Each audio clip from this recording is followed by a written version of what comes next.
car. At ito, dito tayo mag-tambay muna dahil madaming oras pa tayo. At ito guys, andito nga pala tayo sa Mission Beach. Ayan po. Ayan, close po dyan ngayon. Ayan po. Ako ko, snorkeling mo dikira? Ato diving? Dahara. Ayan po. Ayan. Machiran. Pumia. Hay tara damit de. Hindi naman pwede pasok sa dagat kung wala kang weights dahil nga po malamig na po ang panahon. Ayan po guys, Mission Beach. At ang ganda po ng dagat guys. Ayan, maraming nakasampay ng mga weights. Baba tayo dito sa may hagdanan. Ayan po. At low tide po today. At ang oras ngayon is 12:48 na po ng tanghali. Ayan. Guys, ang ganda ng dagat. Masarap dito guys pag summer. Kasi ayan, pwede nga maligo. Sa ngayon bawal po maligo dito. Kasi nga malamig na ang panahon. Ayan. Ganda po talaga. Sayang, sana naka-slipper ako para pwede umapak dyan. Naka-sneaker po kasi ako. Ayan, hanggang video na lang po tayo guys. Ayan. Ayan. Ganda guys, no? Kulay emerald yung dagat. Ayan. Napakaganda.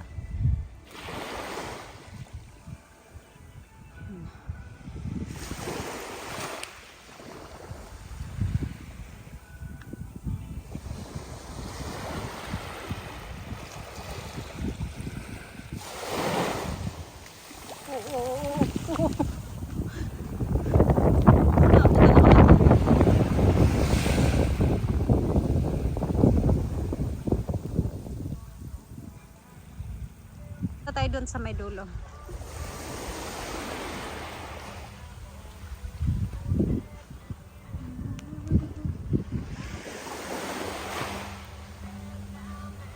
Ay, lumulumog yung ano ba yan? Yung dinadaanan natin, malambot kasi yung yung sun. Kasi medyo mabasa siya. Ganda talaga ng dagat. Buti na lang guys, may araw ngayon, hindi po malamig.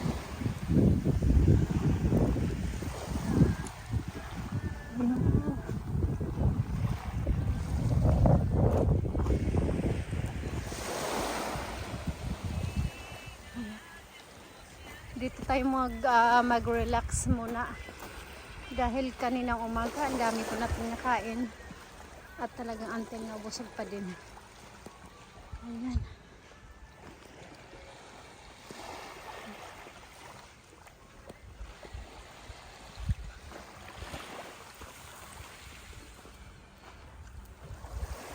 Na tayo sa pinakadulo. Kung ano lang sana yan. Low tide, pwede nating puntahan ang part ng likod nito. Kaya lang naka-shoes kasi tayo eh. Ayan, hanggang dito na lang tayo. Napakagandang dagat.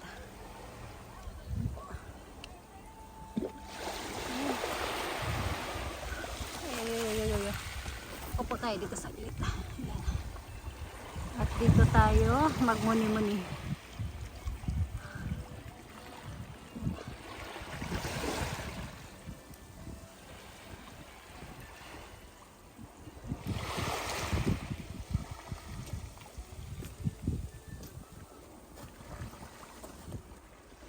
Naman crabs. Yan.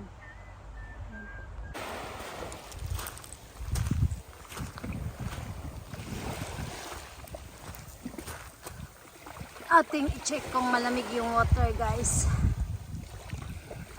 Lapit kayo dito, please. Ayan. No? Today.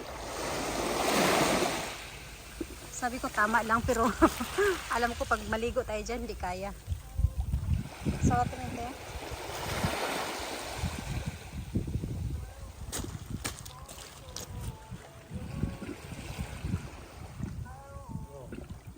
Today, tumo kido, di mo.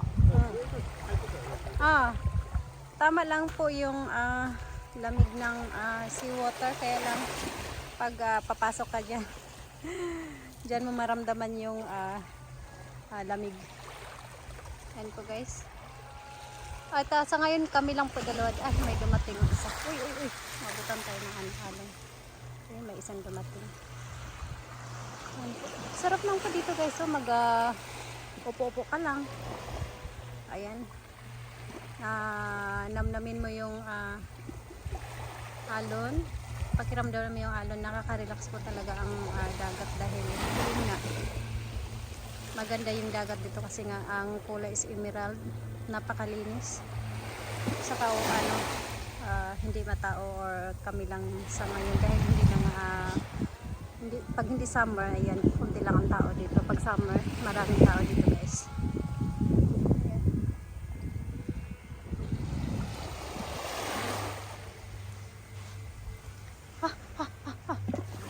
Chill, guys, so gumagalaw.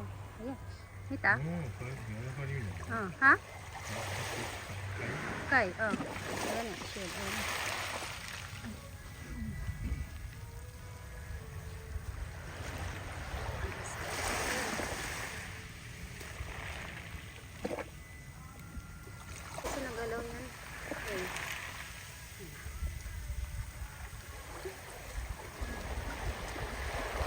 Ano pala yung isa?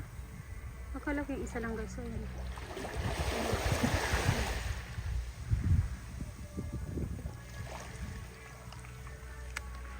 Ayan na, nagalaw siya.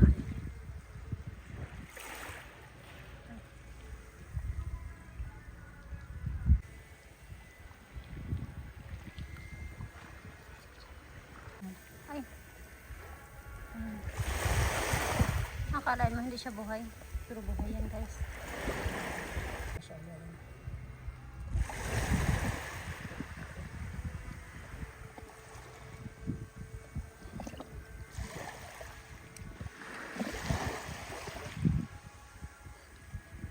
Sa ano na tayo, pinakadulo. Ayan.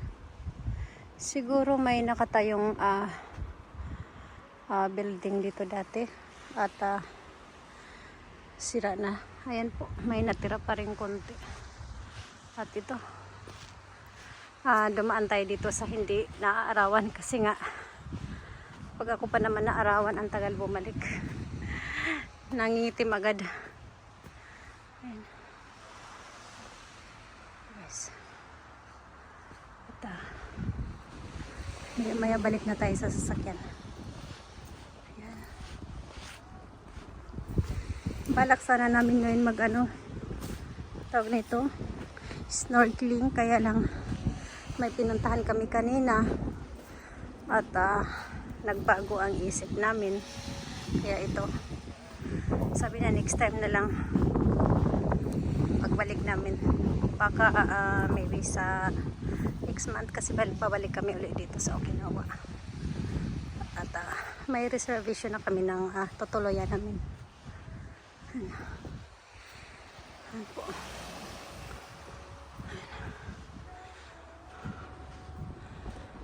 Ayan po, guys, yung CR, ayan po. Sa lalaki, saka sa babae yung kulay pink. Yung sa lalaki yung kulay green. Ayan po. Tapos ayun nga, nakatambay na yung banana boat. Yung gamit sa sa dagat. Upo muna tayo dito saglit, guys. Umakit kasi kami dyan, biglang hiningal Ayan, di ba ang ganda ng dagat, grabe. Dito ka lang. May punong kahoy naman, so hindi ka matamaan ng araw. Ayan. Ayan po.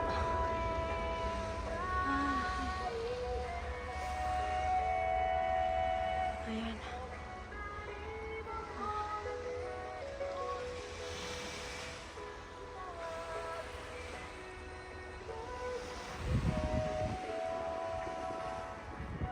Ayan guys, yun nga oh. Ang swimming hours dito is 9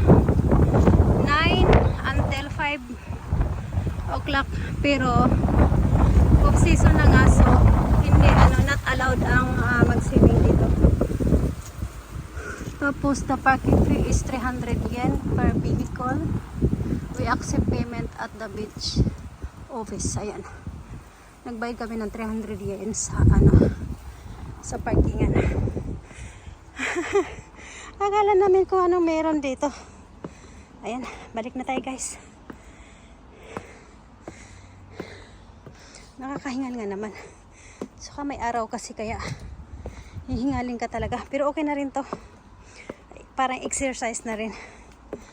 Sa dami ba namang kinakain everyday, talagang lulubo ka guys pag araw-araw.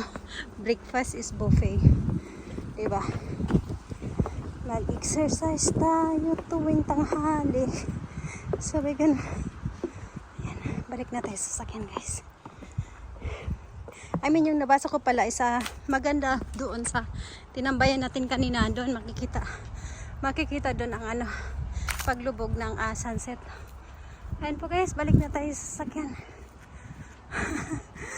Nasya kaming dalawa. Pagdating sa taas, wala palang meron. Kaloka. Ayan. At ayan guys, yung sasakyan na dalawa lang pang nakapark. Yung isa is yun ang nirentahan namin. Yung isa is yung may-ari po sa lugar na to.